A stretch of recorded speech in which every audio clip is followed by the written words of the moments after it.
जिस छोटे बेटे को सबने नकारा समझा था, उसी ने पूरे गांव की तकदीर बदल दी। आज पिता ने अपनी पगड़ी उसके सिर पर रख दी तो सबकी आंखें फटी रह गई। नमस्कार दोस्तों, मैं हूं विवेक वर्मा और आज मैं आपके सामने एक ऐसी कहानी लेकर आया हूं जो हमारे समाज की एक बहुत ही गहरी और प्रेरणादायक सच्चाई को उजागर करती है। यह कहानी है मानपुर गांव के एक प्रतिष्ठित परिवार की, जहां सत्ता, सेवा और रिश्तों के बीच एक ऐसा संग्राम छिड़ा जिसने यह साबित कर दिया कि जीत हमेशा सच्चाई और विनम्रता की होती है। मानपुर गांव के लोग आज भी अपनी परंपराओं को बहुत सम्मान देते थे। इस गांव की सबसे बड़ी हवेली थी सिंह निवास, जहां ठाकुर विश्वनाथ सिंह का शासन चलता था। ठाकुर साहब पिछले 3 सालों से न केवल अपने परिवार के मुखिया थे, बल्कि पूरे गांव के निर्विवाद नेता भी थे। उनकी एक आवाज पर गांव का बच्चा बच्चा खड़ा हो जाता था। ठाकुर साहब के 2 बेटे थे, बड़ा बेटा युवराज और छोटा बेटा रघुवंश। युवराज शहर में पढ़ा लिखा था और हमेशा खाट पाट में रहता था। उसे सत्ता का मोह था और वह खुद को भविष्य का मुखिया मानता था। वह अपनी गाड़ियों और महंगे कपड़ों से गांव वालों पर रौब झाड़ता था। दूसरी ओर छोटा बेटा रघुवंश बिल्कुल सादा जीवन जीता था। उसने अपनी पढ़ाई गांव के स्कूल और फिर पास के शहर से पूरी की थी, लेकिन उसका मन हमेशा मिट्टी से जुड़ा रहा। रघुवंश सुबह सुबह उठकर किसानों के साथ खेतों में पसीना बहाता, बीमार पशुओं की सेवा करता और गांव के बुजुर्गों की समस्याओं को चुपचाप सुनता। ठाकुर विश्वनाथ सिंह अब बूढ़े हो चले थे। उनके घुटनों में दर्द ने उन्हें अब घर तक ही सीमित कर दिया था।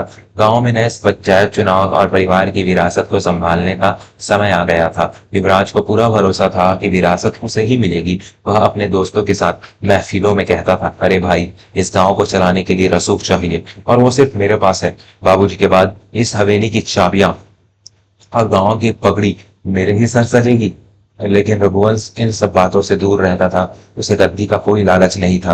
वह तो बस इतना चाहता था कि गांव में स्कूल में छत डल जाए और अस्पताल में दवाइयां समय पर पहुंचे। वह अक्सर अपनी माँ सुमित्रा से कहता, माँ, मुझे ये बड़े बड़े पद नहीं चाहिए, बस बाबूजी का नाम बना रहे और गांव वाले खुश रहे, मेरे लिए यही काफी है।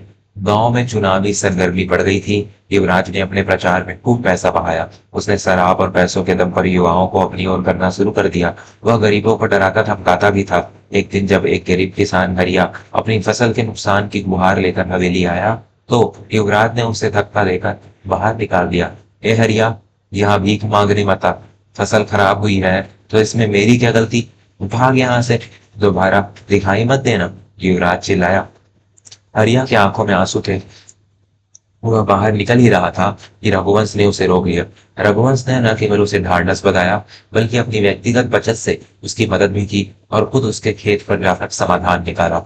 दोस्तों, जब हम रिश्तों में अहंकार को जगह देते हैं तो हम अपनों से ही दूर होने लगते हैं। युवराज को लग रहा था कि वह जीत रहा है, लेकिन वह हर दिन गांव वालों का भरोसा हो रहा था। क्या आपको भी लगता है कि सच्चा नेता वही है जो दूसरों के आंसू पोंछना जानता है? अगर आप भी इस बात से सहमत हैं तो मैं आपसे एक बहुत ही निजी गुजारिश करना चाहता हूँ। मैं विवेक वर्मा, वर्मा स्टोरीज के माध्यम से ऐसी ही कहानियां आप तक पहुंचाने के लिए दिन रात मेहनत करता हूँ। आपका एक एक सब्सक्राइब मेरे लिए किसी आशीर्वाद से कम नहीं है। यह मुझे हिम्मत देता है कि मैं और भी बेहतर काम कर सकूं। अगर आप चाहते हैं कि ये कहानियां और ये भावनाएं इसी तरह बनी रहे, अभी इसी वक्त हमारे इस परिवार के चैनल वर्मा स्टोरीज को सब्सक्राइब करें। आपके प्यार और जुड़ाव के बिना ये सफर मुमकिन नहीं है। कृपया सब्सक्राइब करें और इस परिवार का हिस्सा बने। कहानी में आगे बढ़ते हैं। पंचायत चुनाव का दिन नजदीक था। युवराज ने अपनी जीत पक्की करने के लिए साम दाम दंड भेद सब लगा दिए थे। उसने गांव के एक दबंग कालिया के साथ हाथ मिला लिया था। कालिया गांव के लोगों को धमका रहा था कि अगर युवराज को वोट नहीं दिया तो अंजाम बुरा होगा। गांव में डर का माहौल था। इसी बीच ठाकुर विश्वनाथ सिंह ने एक सभा बुलाई। उन्होंने देखा कि उनका बड़ा बेटा जिस रास्ते पर चल रहा है वह गांव को विनाश की ओर ले जाएगा। उन्होंने रघुवंश को अपने पास बुलाया और कहा, बेटा, क्या तुम इस गांव की जिम्मेदारी उठाओगे? याद रखना, ये कांटों का ताज है। रघुवंश ने सिर झुकाकर कहा, बाबूजी, मैं कभी पद का भूखा नहीं रहा, लेकिन अगर आप चाहते हैं कि मैं गांव की सेवा करूं तो मैं पीछे नहीं हटूंगा। बस मुझे आपका साथ चाहिए। अगले दिन रघुवंश ने भी अपना नामांकन दाखिल कर दिया। युवराज आग बबूला हो गया। उसने सबके सामने रघुवंश का अपमान किया। तू मेरा मुकाबला करेगा? तू? जो सारा दिन गोबर और कीचड़ में सना रहता है। देख लेना रघुवंश, इस चुनाव के बाद तेरा इस हवेली में कोई स्थान नहीं होगा। रघुवंश शांत रहा। उसने घर घर जाकर हाथ नहीं फैलाए, बल्कि पिछले कई सालों से जो उसने गांव वालों के लिए किया था वही उसकी पहचान थी। जिस दिन वोट पड़ने थे उस दिन गांव वालों ने एक अनूठा संकल्प लिया। उन्होंने डर को त्याग दिया। वोटों की गिनती शुरू हुई। युवराज और उसके साथी जश्न मनाने की तैयारी कर रहे थे। ढोल ताशे आ चुके थे। जैसे जैसे नतीजे आने शुरू हुए, युवराज के चेहरे की हवाइयां उड़ने लगी। गांव के एक एक वार्ड से रघुवंश को भारी मोहब्बत मिल रहा था। महिलाओं ने, बुजुर्गों ने और यहाँ तक कि उन युवाओं ने भी जिन्हें युवराज ने पैसे दिए थे, रघुवंश के पक्ष में मतदान किया था।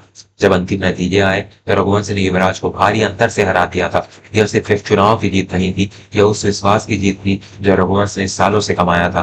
पूरा गांव रघुवंश भैया जिंदाबाद के नारों से गूंज उठा। हवेली में सन्नाटा था। युवराज गुस्से में अपना सामान समेटने लगा। उसे अपनी हार बर्दाश्त नहीं हो रही थी। तभी ठाकुर विश्वनाथ सिंह अपनी लाठी टेकते हुए आंगन में आए। उनके पीछे पूरा गांव खड़ा था।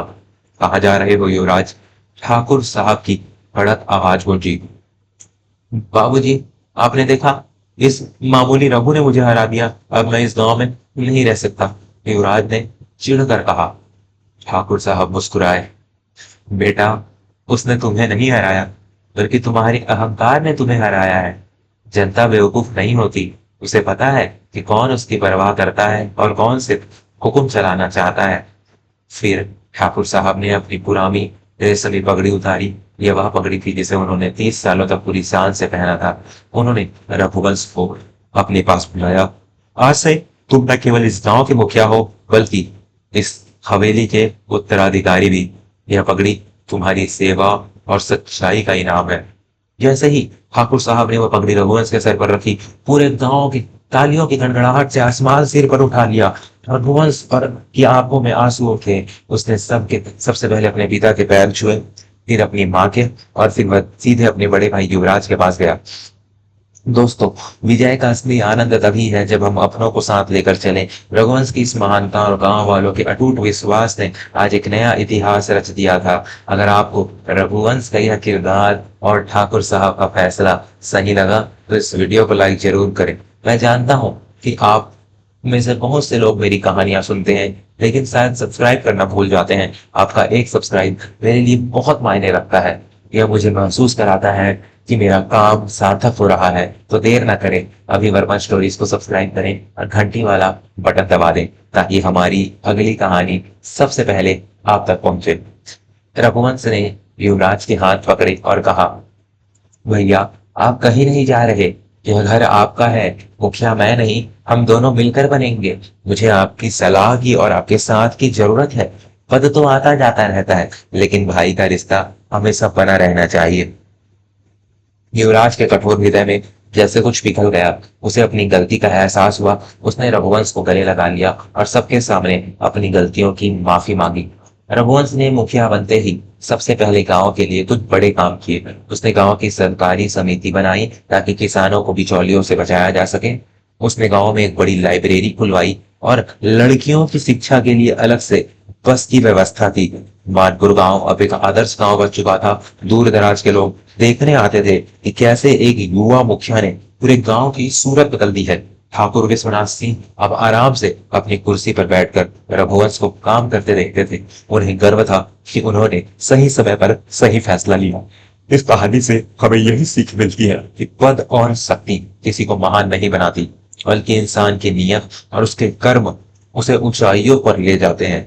जो झुकना जानता है वही पूरी दुनिया को जीत सकता है। असली जीत वह नहीं जो दूसरों को हार कर मिले, बल्कि वह है जो दूसरों का दिल जीत कर मिले। उम्मीद है आपको यह कहानी पसंद आई होगी। मैं आपका अपना विवेक वर्मा विदा लेता हूँ, लेकिन जल्द ही वापस आऊंगा एक और दिल को छू लेने वाली कहानी के साथ। जाने से पहले अगर आपने अभी तक हमारे चैनल वर्मा स्टोरीज को सब्सक्राइब नहीं किया है तो कृपया सब्सक्राइब कर ले और इस कहानी को अपने दोस्तों और परिवार के साथ शेयर करें। याद रखिएगा, कहानियां सिर्फ मनोरंजन के लिए नहीं होती, वे हमें जीना सिखाती हैं। अपना ख्याल रखें, बड़ों का सम्मान करें और अपनों से प्यार करें। धन्यवाद, नमस्कार।